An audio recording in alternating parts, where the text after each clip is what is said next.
Assalamualaikum warahmatullahi wabarakatuh. Kembali lagi dengan saya Rehat Ramadan dengan NPM 190810701114 akan menjelaskan yaitu tentang tugas 4. Di tugas 4 kali ini kita disediakan 5 soal. Nah, sebelum itu saya minta maaf terlebih dahulu karena jujur saja data kali ini berbeda dengan tugas sebelumnya karena kemarin itu terjadi permasalahan di SQL developer saya yang membuat SQL-nya tuh ngebug, error sehingga membuat data-data di dalamnya tuh hilang semua. Nah, jadi untuk mempersingkatkan waktu dalam pengumpulan tugas kali ini, akhirnya saya terpaksa gunakan data lain agar mempercepat waktu, karena kalau kita gunakan data sebelumnya itu lama. Sebab sebenarnya data menurut saya pun data yang berbeda pun tidak apa-apa, karena yang pentingnya itu materinya. Sebab kalau misalkan kita materinya paham, pasti segala data yang apa saja data yang kita gunakan pasti itu bisa kita pahami gitu. Nah, jadi mohon dimaklumi. Baik, kita lanjutkan saja pembahasan soal tugas 4. Nah, di soal pertama, kita disuruh buatlah fungsi prosedur yang memiliki proses pemberian nilai pada variabel atau konstan. Anda dapat saja menggunakan fungsi atau prosedur yang telah Anda buat sebelumnya. Jadi ini main coding gitu. Nah, main coding. Nah, ini sintaks yang saya gunakan. Ini outputnya yaitu %25 itu mendapatkan nilai 0,25. Dari mana 0,25 ini? Ini berasal dari sini, dari proses coding ini. Nah, dia sebenarnya kan pertama kita diketahui bahwasanya persen itu dengan nilai 25. 25 ini dia akan masuk ke dalam bilangan biasa karena persen ini ada di dalamnya bilangan biasa. Lalu persen ini kan merupakan nilai, ada nilai. Nah, ini menjadi nilai. Lalu nilai ini masuk ke sini. Lalu 25 dibagi 100, hasilnya 0,25. Nah, lalu terbentuklah hasilnya seperti ini. Nah, dia seperti itu sistemnya. Yang kedua, kita disuruh dengan menggunakan tabel basis data yang telah ada, kita disuruh buatlah kode SQL yang mensimulasikan proses seleksi dengan keyword if atau case. Jadi dia itu lebih ke bermain if. If itu dia lebih ke seperti umpama saya katakan jika. Dia itu lebih ke umpamanya seperti orang berjalan di dua jalan, dia bisa memilih apabila jalan ini tidak bisa, dia bisa menjalankan jalan kedua gitu. Nah, jadi ini sintaksnya. Saya jelaskan apa ya? Ini. Nah, saya jelaskan saja bagian bisa komponen sendiri. Kalau ini kan tak usah saya jelaskan lagi karena ini umpamanya seperti diketahui gitu.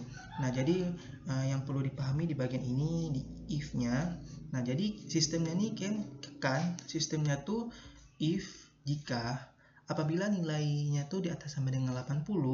Nah, maka kemudian jangan di situ dulu saya jelaskan.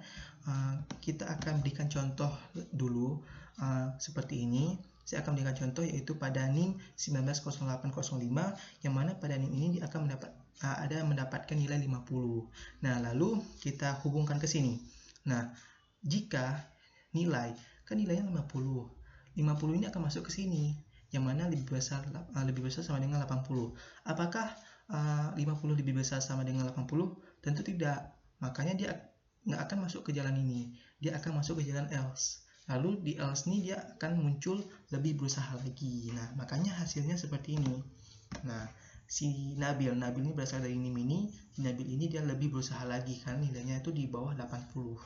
Nah, yang soal ketiga, tunggu saya lihat waktunya dulu. Oke.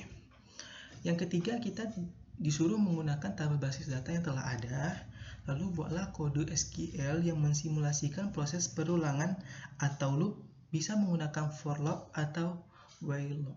Nah, jadi dalam sistem bahasa C itu for itu dia lebih ke seperti pengulangan.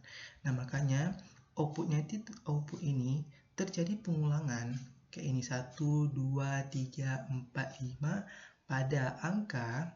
Ini terjadi pengulangan karena kita sudah menggunakan for, yaitu for bilangan in 1 sampai 5. Makanya dia akan terjadi proses perulangan dan dia akan berhenti di 5 dan diawali sampai 1 gitu.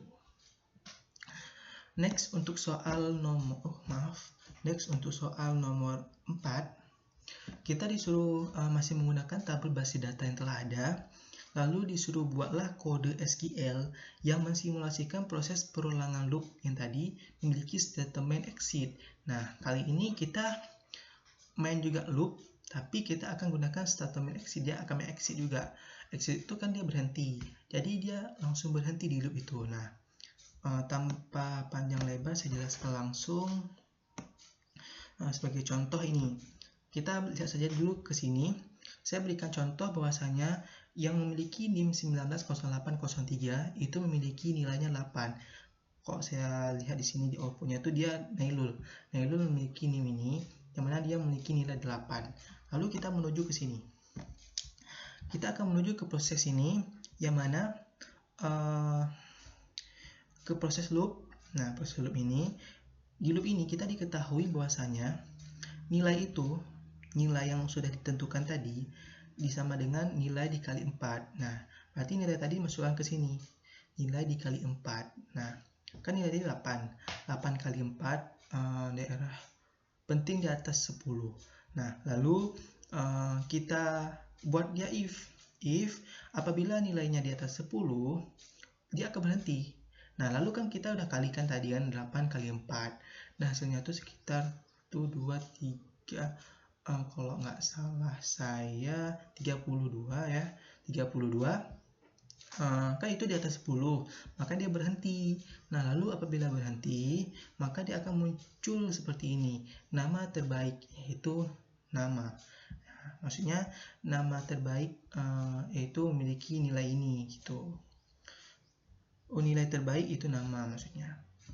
Makanya hasilnya seperti ini, nilai terbaik yaitu Nailul.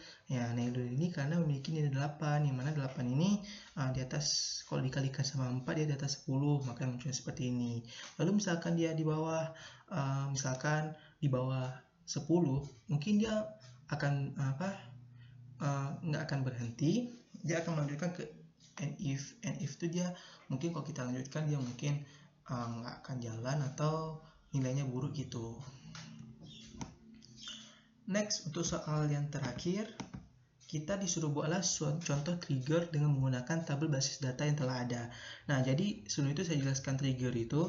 Nah, jadi kalau menurut saya tuh trigger itu adalah kumpulan kode SQL yang berjalan secara otomatis dan mengeksekusi perintah insert, update, delete. Dia mainnya tuh di insert, update, delete gitu. Nah, untuk contoh kali ini saya gunakan yaitu update. Ya, update ini dia lebih ke misalkan ada suatu data, kita update, kita akan tambah lagi data yang baru gitu.